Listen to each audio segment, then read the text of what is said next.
সুপ্রিয় পঞ্চম শ্রেণীর শিক্ষার্থী বন্ধুরা, প্রীতি ও শুভেচ্ছা নিও। আজকে তোমাদের যে ক্লাসটি আমি দিতেছি সেটি হচ্ছে ইংরেজি এবং ইংলিশের পিএসসিতে অর্থাৎ পিএসসি পরীক্ষায় তোমাদের ইংরেজির যে মানবন্টনটা আছে সেটি নিয়ে প্রথমে আলোচনা করব। অর্থাৎ কোন নঙে কী আসে, প্রশ্নের ধরনটা কীভাবে হয় এবং উত্তরটা তোমরা কীভাবে দিবে। প্রথমত তোমাদের একটা সিন প্যাসেজ থাকবে, অর্থাৎ একটি অনুচ্ছেদ থাকবে। এই অনুচ্ছেদটি থাকবে তোমাদের বই থেকে, অর্থাৎ পাঠ্য বই থেকে। এই অনুচ্ছেদের উপর 4টি প্রশ্ন করা হবে।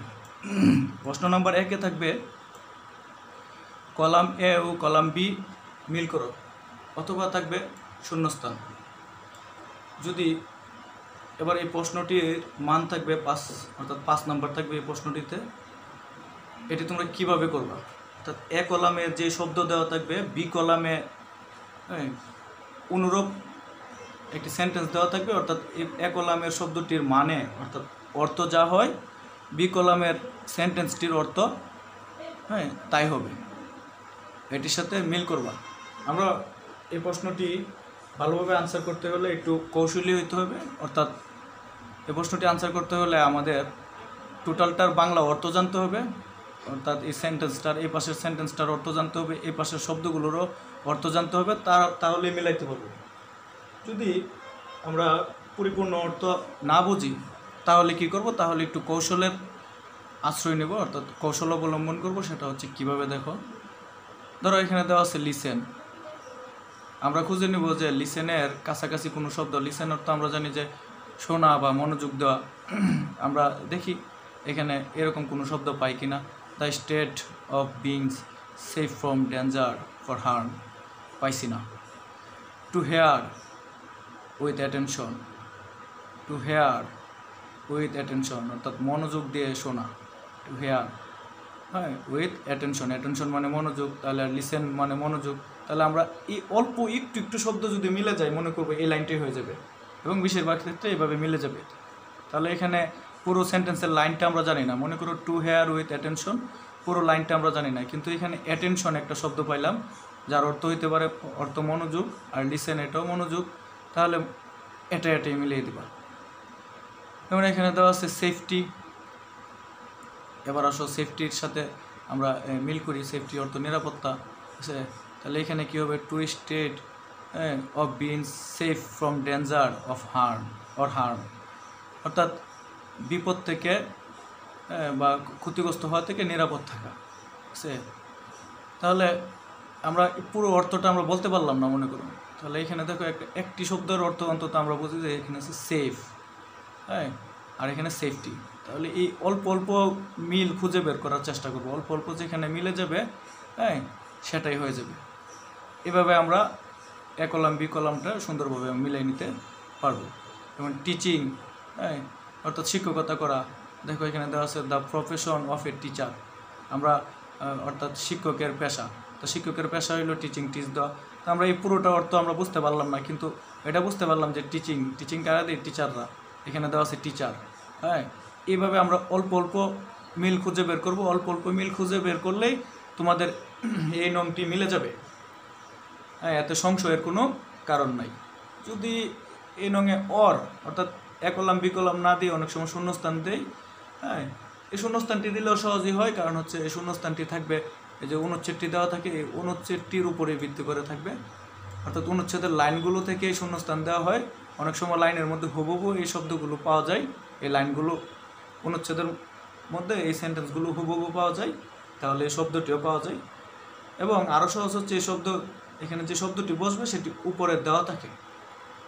আমরা যদি অর্থ জানি, যেমন বক্সের মধ্যে যে শব্দগুলো দেওয়া থাকবে এগুলোর যদি অর্থ জানি, আর এই টোটাল সেন্টেন্সের যদি অর্থটা আমরা বুঝি, তাহলে বুঝতে পারবো মাঝে কোন শব্দটা নেই। যেমন এখানে দেওয়া আছে লিসেন ড্যাশ ইউর টিচার। তাহলে তুমি কি দিবা, লিসেন। এখানে হেড, এটা তো হইতে পারে না। স্যুপ, এটা হইতে পারে না। মানি, টাকা হইতে পারে না। লেস, এটা হইতে পারে না। To, from, like, very. তাহলে কী বলবো, লেসিং, লিসেন অর্থাৎ এই শুনবা। এখান থেকে দেখবা যে কোন অর্থটা মিল পড়ে, এরকম অর্থ বোঝায় এখানে নিয়ে দিবা।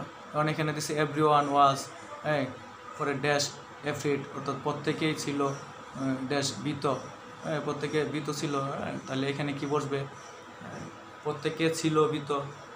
এখানে লাইনের কোন অংশটি মানে বাকি আছে, কোন অংশটি বসতে পারে, এরকম এখান থেকে কোন ওয়ার্ডটি বসলে সেন্টেন্সটি অর্থপূর্ণ হবে সেই অর্থটি খুঁজে নিতে হবে। যেমন ধরো এখানে আমরা যদি দেই এভরিওয়ান ওয়াজ ভেরি এফ্রেড, প্রত্যেকে ছিল খুবই আতঙ্কিত, তাহলে হয়ে যাবে সে। আর এখানে যদি দেই লিসেন টু ইউর টিচার, অর্থাৎ শোনো তোমার শিক্ষকের কথা, বা তোমার শিক্ষকের যা বলতেছে সেটা মনোযোগ দিয়ে শোনো। হ্যাঁ, এখানে I dash teaching very much, আছে I like teaching very much, আমি টিচিং ভেরি মাচ, হ্যাঁ, অর্থাৎ পড়াতে খুব ভালো কী হবে, পছন্দ করি, লাইক। হ্যাঁ, এভাবে যদি অর্থটা বুঝি তাহলে আমরা এখানে বসাইতে পারবো।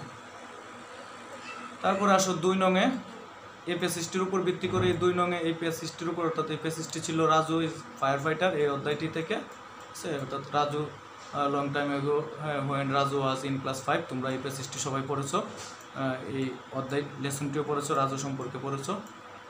এই রাজুর অনুচ্ছেদটি দেওয়া আছে, এখান থেকে ট্রু ফলস, অর্থাৎ 5টি কি 6টি সেন্টেন্স দিবে, 6টি সেন্টেন্স লিখা হবে, যেগুলো মানে এই রাজুর গল্পটির সাথে হয় মিল থাকবে অথবা মিল থাকবে না। যেটা মিল থাকবে সেটি ট্রু, অর্থাৎ সত্য, আর যেটি মিল থাকবে না সেটি মিথ্যা।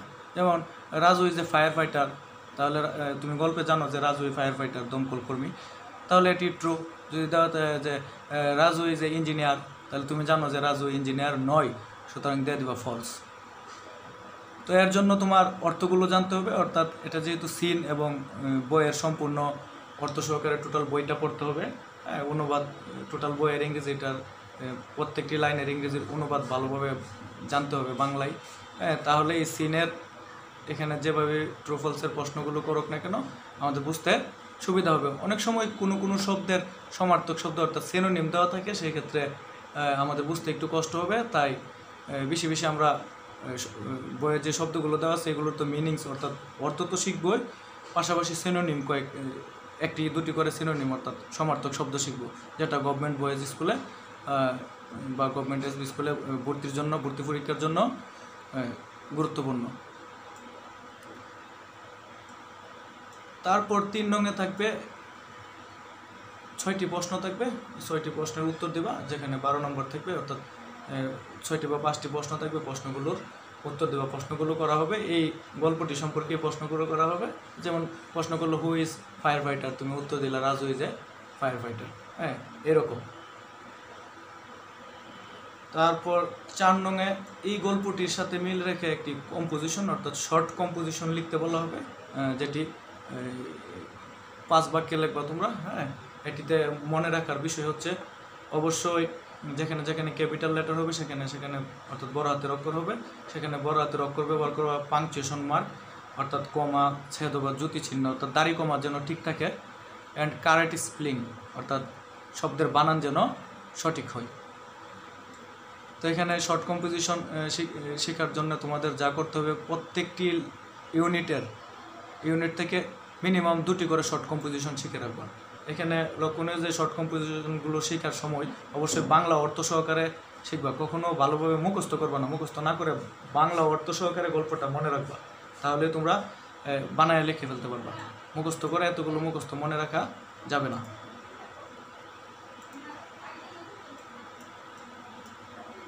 আগামীকালের তোমাদের পড়া হচ্ছে, আমি মডেলটা বুঝিয়ে দেবো, কিন্তু আগামীকালকে পড়া হচ্ছে প্রথম 2টি ইউনিটের অর্থাৎ ইউনিট 1 ও 2 থেকে দুটি শর্ট কম্পোজিশন শিখে মুখস্থ লিখে তারপর স্কুলে পাঠিয়ে দেবো।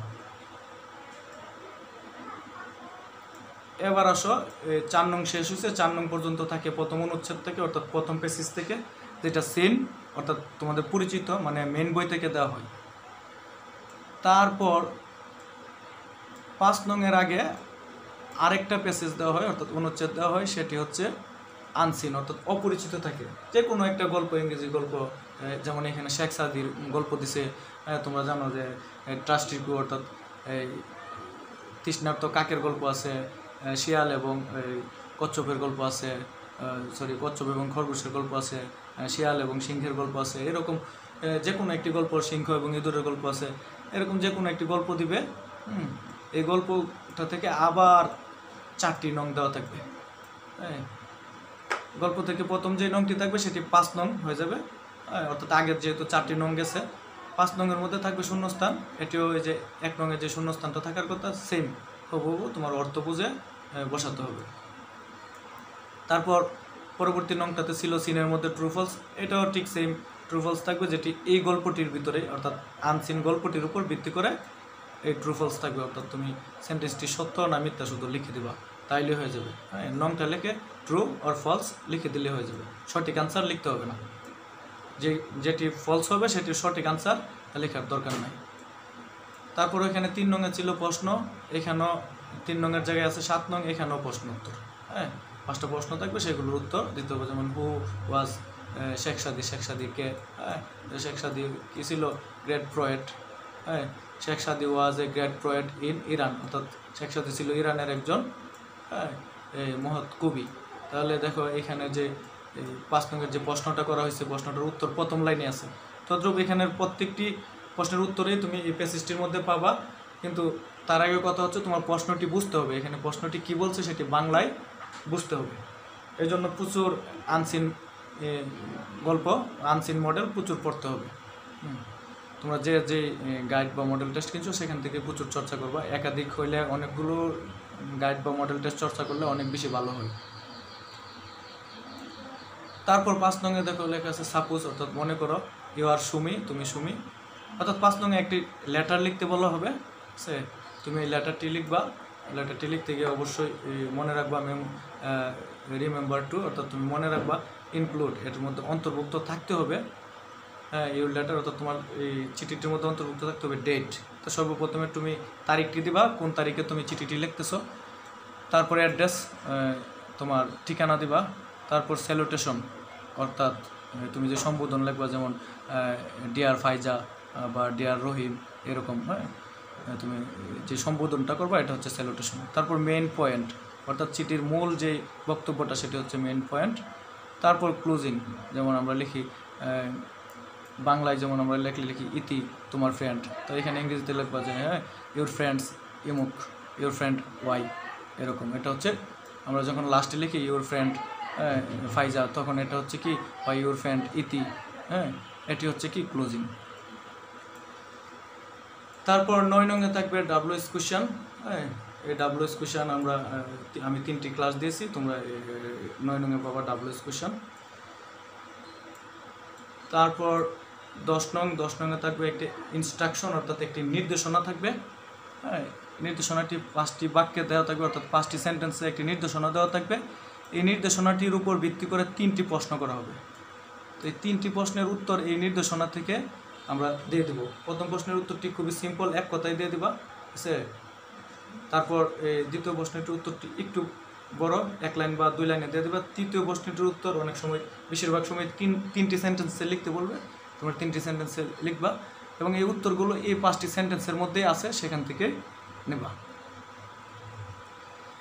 তারপর বাকি অংশে থাকবে রিয়ারেন্স, অর্থাৎ এই একটি সেন্টেন্সের ওয়ার্ডগুলো এলোমেলো করে থাকবে। যেমন আই গো টু স্কুল থাকবে, যেমন টু আই স্কুল গো, এরকম থাকবে। তখন তুমি এটা সাজিয়ে লিখতে হবে আই গো টু স্কুল। তবে রিয়ারেন্স সাজিয়ে লিখবা। তারপর 13 নম্বর থাকবে ফর্ম, একটা ফর্ম ফিল আপ করবা, এগুলো তোমরা শিখবা। তো আশা করি তোমরা মানবন্টনটি সম্পর্কে ধারণা পেয়েছো। কালকের পড়া হচ্ছে প্রথম 2টা ইউনিট থেকে দুইটা, অর্থাৎ প্রতিটা ইউনিট থেকে দুইটা, প্রথম ইউনিট থেকে 2টা এবং দ্বিতীয় ইউনিট থেকে 2টা, মোট 4টি শর্ট কম্পোজিশন লিখে রাখবা তোমরা। সবাই ভালো থাকো, সুস্থ থাকো, আল্লাহ হাফেজ।